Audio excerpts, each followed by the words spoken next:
తిరుపతిలో సంచలనం సృష్టించిన మొబైల్ షోరూం చోరీ కేసును పోలీసులు ఛేదించారు. సోనో విజన్ షోరూంలో చోరీకి గురైన ₹1,50,00,000 విలువైన 195 మొబైల్ ఫోన్లు, 5 యాపిల్ ట్యాబ్స్ ను పోలీసులు స్వాధీనం చేసుకున్నట్లు తెలుస్తోంది. అయితే చోరీ కేసును ప్రతిష్టాత్మకంగా తీసుకున్న పోలీసులు జార్ఖండ్, నాగ్పూర్ ప్రాంతాలకు ప్రత్యేక బృందాలను పంపించి దర్యాప్తు చేశారు. పలు కోణాల్లో విచారణ జరిపి నిందితులను గుర్తించిన పోలీసులు కేవలం వారం రోజుల్లోనే వారిని అరెస్టు చేసినట్లుగా తెలుస్తోంది. ఇదే అంశానికి సంబంధించి తిరుపతి జిల్లా ఎస్పీ సుబ్బారాయుడుతో మా ప్రతినిధి Narayana Reddy face to face. తిరుపతిలో సంచలనం రేపిన సోనో విజన్ షోరూంలో మొబైల్ ఫోన్ల చోరీకి కేవలం వారం రోజుల వ్యవధిలో కూడా పోలీసులు ఛేదించి ఆ యొక్క సొత్తును కూడా రికవరీ చేశారు. దీనికి సంబంధించి మనతో మాట్లాడడానికి తిరుపతి జిల్లా ఎస్పీ సుబ్రాయుడు మనతో ఉన్నారు. ఆయన అడిగి తెలుసుకుందాం. సార్ చెప్పండి సార్, కేవలం వారం రోజుల వ్యవధిలోని యొక్క కేసును కూడా ఛాలెంజ్గా తీసుకొని ఛేదించారు. అంటే ఎలాంటి టెక్నికల్ దీంతో మీరు దీన్ని ఛేదించారు సార్ కేసు?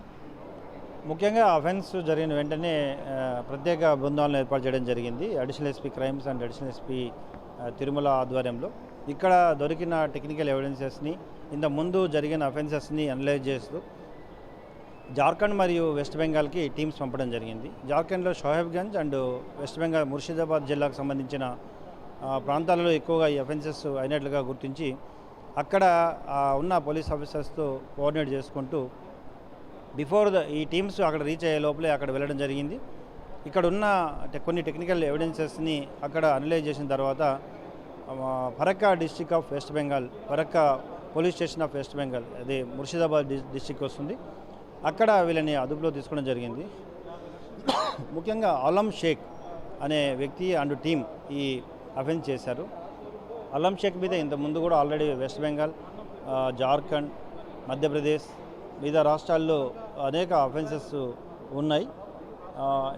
ఇది మొత్తం ఓవరాల్గా ఈ అఫెన్స్లో పాల్గొన్న వ్యక్తులు 5 మంది ఇన్వాల్వ్ అయ్యారు. వారిని మరియు మెటీరియల్ మొత్తం అంతా కూడా రికవరీ చేసి అరెస్ట్ చేయడం జరిగింది. సార్, అంటే మొత్తం ఎన్ని మొబైల్స్ ఉంటాయి, ఎన్ని ట్యాబ్స్ ఉంటాయి, దీని విలువ ఎంత ఉంటుంది సార్ సుమారు? ఇది వాల్యూ ఆఫ్ 1.5 crores అండి.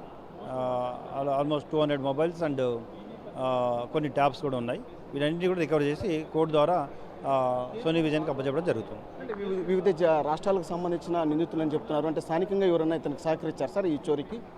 జార్ఖండ్ వ్యక్తి, వాళ్ళకి తెలిసిన వ్యక్తి దగ్గరికి ఇక్కడికి వచ్చారు. ఇక్కడ రెక్కీ చేసిన తర్వాతనే ఈ అఫెన్స్ చేయడం జరిగింది. అంటే ప్రధానంగా గ్యాంగ్స్టర్ కూడా ఒకరు ఉన్నారని సమాచారం సార్. అది ఆలం షేక్ అనే వ్యక్తి is declared a gangster in Jharkhand ఏరియాలో.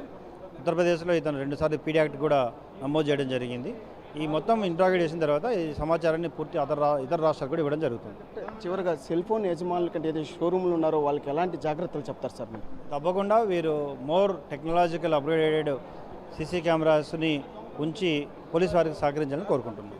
తిరుపతిలో సంచలనం రేపిన ఏదైతే సోనో విజన్కి సంబంధించి షోరూంలో జరిగిన సుమారు 200 సెల్ ఫోన్లకు సంబంధించి 1,50,00,000 విలువ చేసే సెల్ ఫోన్లు కూడా చోరీకి గురైనాయి. దీన్ని కేవలం వారం రోజుల వ్యవధిలోనే పోలీసులు కూడా ఇది ఛాలెంజ్గా తీసుకుని ఛేదించడం జరిగింది. ఇది ఏదైతే 5 రాష్ట్రాలకు సంబంధించిన మోస్ట్ వాంటెడ్ క్రిమినల్స్ ఈ యొక్క చోరీకి పాల్పడినట్లు కూడా పోలీసులు కూడా గుర్తించారు. అదేవిధంగా ఏదైతే ఇందులో ప్రధానంగా ఒక వ్యక్తి కూడా గ్యాంగ్స్టర్గా ఉన్నట్లు కూడా గుర్తించారు. ఏదైతే మహారాష్ట్ర, ఉత్తరప్రదేశ్ అదేవిధంగా మిగిలిన 5 రాష్ట్రాల్లో కూడా వీరు చోరీలకు పాల్పడుతూ కూడా ఆ యొక్క చోరీ సొత్తును కూడా బంగ్లాదేశ్ సరిహద్దుల్లో కూడా దాన్ని దాటిచ్చి కూడా సొమ్ము చేసుకున్నట్లు కూడా గుర్తించారు. భవిష్యత్తులో కూడా ఎవరైతే ఈ యొక్క షోరూమ్ యజమానులు ఉన్నారో వాళ్ళు అలారం సీసీ కెమెరాలను ఏర్పాటు చేసుకోవడం వల్ల కూడా ఇలాంటి చోరీలు కూడా నియంత్రించడానికి అవకాశం ఉంటుందని చెప్పి కూడా తిరుపతి జిల్లా ఎస్పీ సుబ్రాయుడు చెప్తున్నారు. కెమెరామెన్ రమణతో నారాయణ, రాజ్ న్యూస్, తిరుపతి.